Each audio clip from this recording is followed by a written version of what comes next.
Hello and welcome back. This is CA Lavina Pahuja Sarin. हमारा discussion चल रहा था सीए फाइनल का टॉपिक रेलिवेंट कॉस्टिंग या डिसीजन मेकिंग, जो कॉस्ट अकाउंटिंग का फर्स्ट चैप्टर है, जिसमें हमारा डिस्कशन चल रहा था संक कॉस्ट के ऊपर कि हम कुछ कॉस्ट डिस्कस करते हैं। Sunk cost, irrelevant cost, relevant cost and opportunity cost. ये कॉस्ट हमने डिस्कस करनी थी, जिसमें हमने संक कॉस्ट डिस्कस कर चुके हैं। अब हम डिस्कस करेंगे irrelevant cost and the difference between sunk cost and the irrelevant cost. Sunk cost में हमने क्या डिस्कस किया था कि आपको इस कॉस्ट को कभी भी कंसीडर नहीं करना है ना।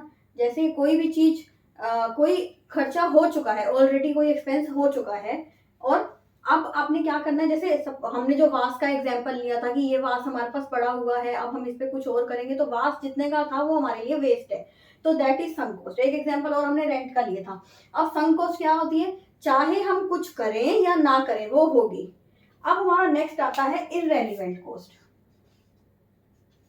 इररेलेवेंट कॉस्ट क्या होती है कि अगर हम कुछ करें, लाइक मैन्युफैक्चरिंग, हमने कहा था संक कॉस्ट के केस में हमने क्या कहा था, मैन्युफैक्चरिंग ऑप्शन 1 लो, मैन्युफैक्चरिंग ऑप्शन 2 लो। आप पार्ट ए मैन्युफैक्चर कर रहे हो, आप पार्ट बी मैन्युफैक्चर कर रहे हो, आप कुछ भी मैन्युफैक्चर नहीं कर रहे हो, संक कॉस्ट आएगी ही आएगी।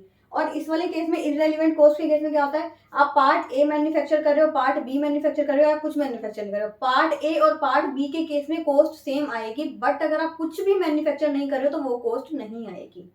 तो इसका मतलब कभी कभी कॉस्ट को कंसीडर किया जाता है और कभी कभी इस कॉस्ट को इग्नोर किया जाता है। That is called irrelevant cost. अब इसको हम डिटेल में समझेंगे, इररेलेवेंट कॉस्ट क्या होती है। जैसे सपोज करो हमने पार्ट ए मैन्युफैक्चर करना है या पार्ट बी मैन्युफैक्चर करना है, ये हमने डिसाइड करना है, ठीक है। अब जो बात हमारी आती संक कॉस्ट की, उसमें तो क्या था, चाहे हम ये करें, चाहे हम ये करें, चाहे हम कुछ भी ना करें, किसी भी केस में कंसीडर नहीं करना।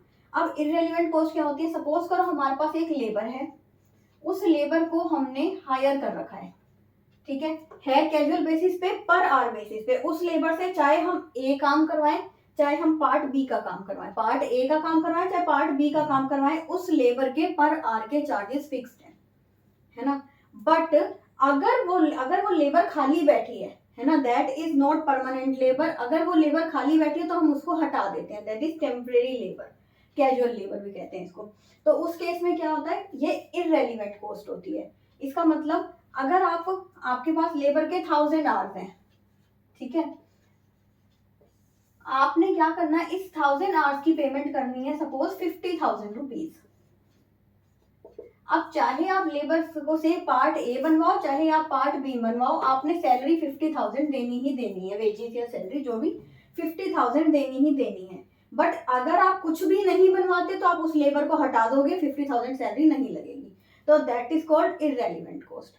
अब इन वाले डिसीजन में क्या होएगा, हमें इसको कंसीडर नहीं करना। क्यों? क्योंकि दोनों ही केसेस में सेम आ जाएगी, तो आप फिर कंपेयर करने का कोई वो ही नहीं रहता कि क्या कंपैरिजन करेंगे, दोनों ही केसेस में सेम 50,000 उठा के लिख देंगे। So that is irrelevant cost. So हम इस केस में ये कह सकते हैं, all sunk cost are irrelevant cost but all irrelevant cost are not sunk cost. Sunk cost क्या है, ब्रॉडर है ना, ब्रॉडर है। जैसे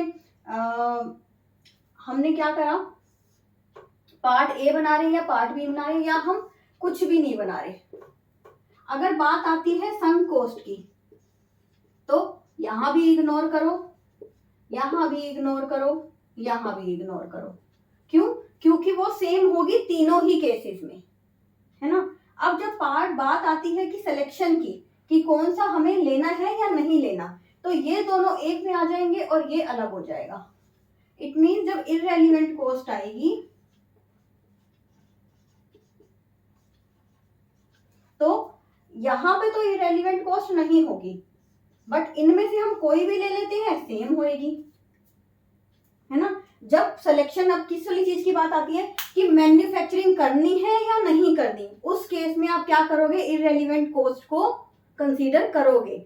बट अगर बात आती है मैन्युफैक्चर क्या करना है, पार्ट ए या पार्ट बी, तो आप इररेलेवेंट कॉस्ट को इग्नोर कर दोगे क्योंकि दोनों ही केसेस में सेम आएगी।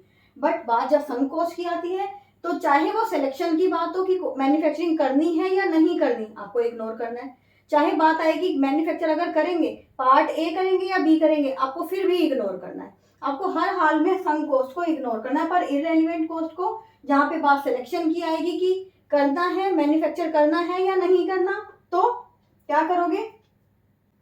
जब बात आएगी मैन्युफैक्चर करना है या नहीं करना, तो हम कंसीडर करेंगे because in case of non manufacturing कि अगर हम नहीं मैन्युफैक्चर कर रहे कुछ भी तो वो कॉस्ट नहीं होगी। बट अगर बात आएगी मैन्युफैक्चर क्या करना है, पार्ट ए करना है या पार्ट बी करना है, तो हम इररेलेवेंट कॉस्ट को भी इग्नोर करेंगे बिकॉज दोनों ही केसेस में इररेलेवेंट कॉस्ट सेम आएगी। ठीक है, अब ये हमारा डिपेंड करता है क्वेश्चन पे। हमारा जब क्वेश्चन आएगा कि हमने सिलेक्शन इसका है कि भाई हमने कुछ करना है या नहीं करना, या इसका है कि हमने करना तो है बट इस वाले उसमें स्पेस में हमने क्या करना है, क्या मैन्युफैक्चर करना है, उस वाले केस पे बात आ जाएगी, तब हम देखेंगे इररेलेवेंट कॉस्ट या सम कॉस्ट। तो हम आगे इनके एग्जांपल्स भी डिस्कस करेंगे।